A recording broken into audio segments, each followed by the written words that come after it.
Folks, you ever have friends that have different political views than you or family members and you don't talk to them anymore?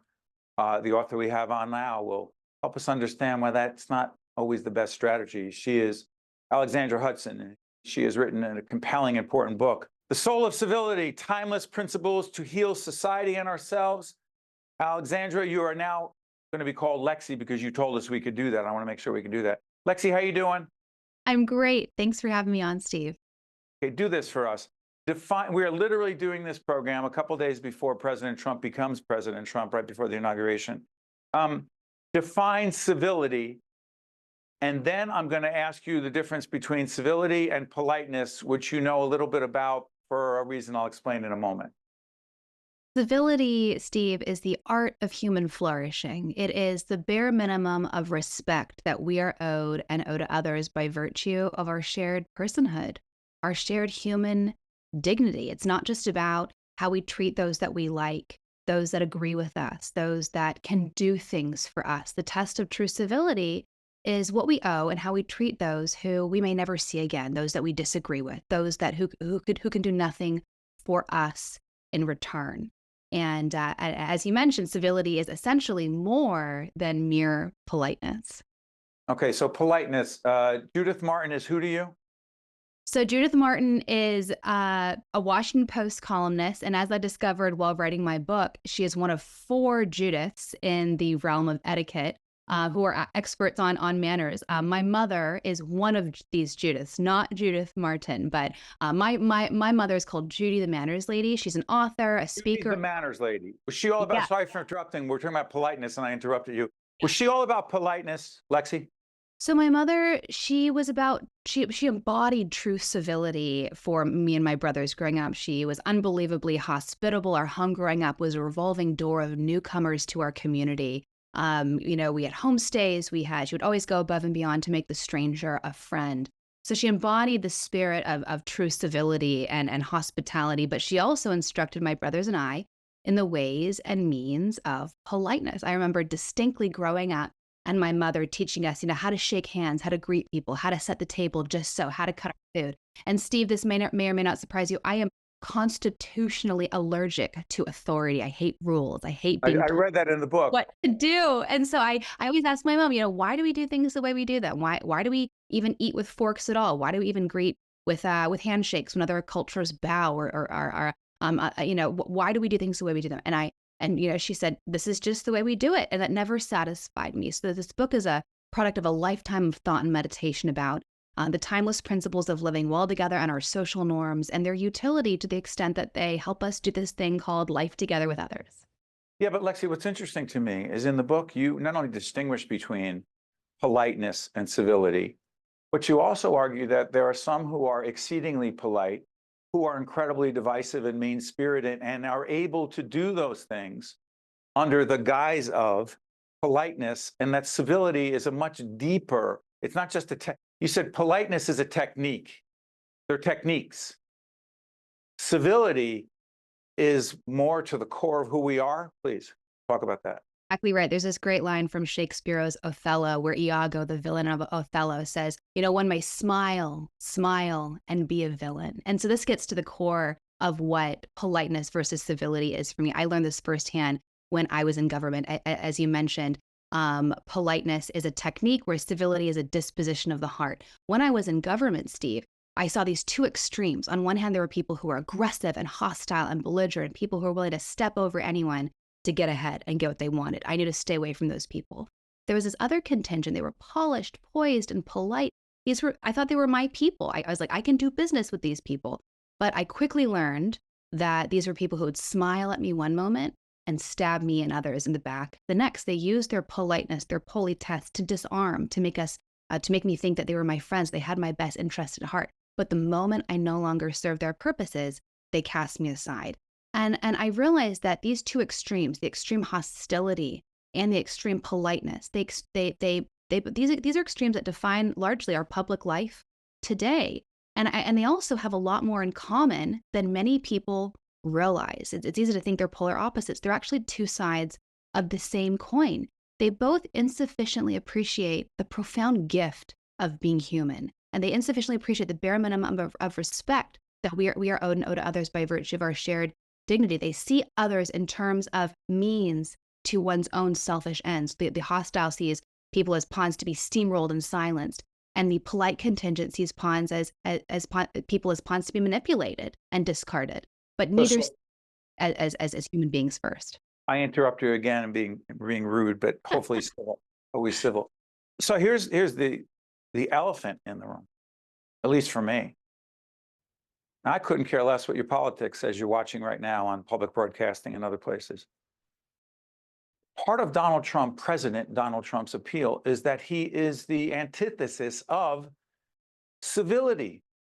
Please explain. It's a great point. I think that the appeal of Donald Trump is people's dissatisfaction actually with our culture of suffocating politeness. People are tired of being controlled and tone policed and told what to think and what they can say. And they like the brashness. They like, they don't. Do they like the name calling? Lexi, do they like the name calling, the mocking, the making fun of people's physical appearance? Did they? So that's obviously not civil. I don't care whether you voted for Trump or Harris or whomever, but that appealed to many people, and there's an impact to that lack of civility, whether you like Trump, President Trump or not. That is because some of my friends will say this, who are very polite, but they will argue that our friendship is strained, our family relationships are strained, because if you don't agree with me, they will literally start calling names of those other people they disagree with, and then it's over. Then you can't connect anymore. I'm off my soapbox. Go ahead, Lexi. No, it's great. This is the core insight of my book, that today people think that the brashness, the aggression, the name calling, the belligerence, the bully-ish disposition, or the conduct, they think that's the antidote to this suffocating tone policing and politically correct culture and politeness. Wokeness. That's right. So they go to this other extreme, but the reality is that that extreme is just as dehumanizing. It's failing to see the gift of being human in the other. It's seeing them as, again, a pawn to be steamrolled and silenced into submission, bullied into submission. And I instead argue that we need civility, which is, again, the bare minimum of respect that we are owed and owed others by virtue of our shared personhood. It's not succumbing to these two extremes of suffocating politeness or the brazen, dehumanizing hostility. It's saying, I see you, Steve, as a human being just like me, worthy of a bare minimum of respect. Because I respect you, Steve, I'm going to tell you when I think you're wrong, but I'm not going to engage in violence, which is dehumanizing, obviously. I'm not going to engage in ad hominem attacks. The means matter. The means and the terms of engagement matter when it comes to civility. I can't instrumentalize you along the way. January 6th and civility. And by the way, when we talk about January 6th to people who have different points of view on it, and they say, come on, stop. It wasn't that big a deal. And it was a protest. And then you say, well, I disagree, and I want to be very civil in the way we disagree. But you also realize the lunacy of such talk when there was an obvious effort to overthrow the government and stop the transition, the peaceful transition of power. Well, let's just civilly disagree, right, Lexi? Can you really interact with folks who are saying, stop making a big deal about that, when people were killed, police officers were attacked, members of Congress were fighting for their lives, the Vice President, Mike Pence, hang them? Not very civil. Come on, we just disagree. Lexi, how the heck does that conversation take place?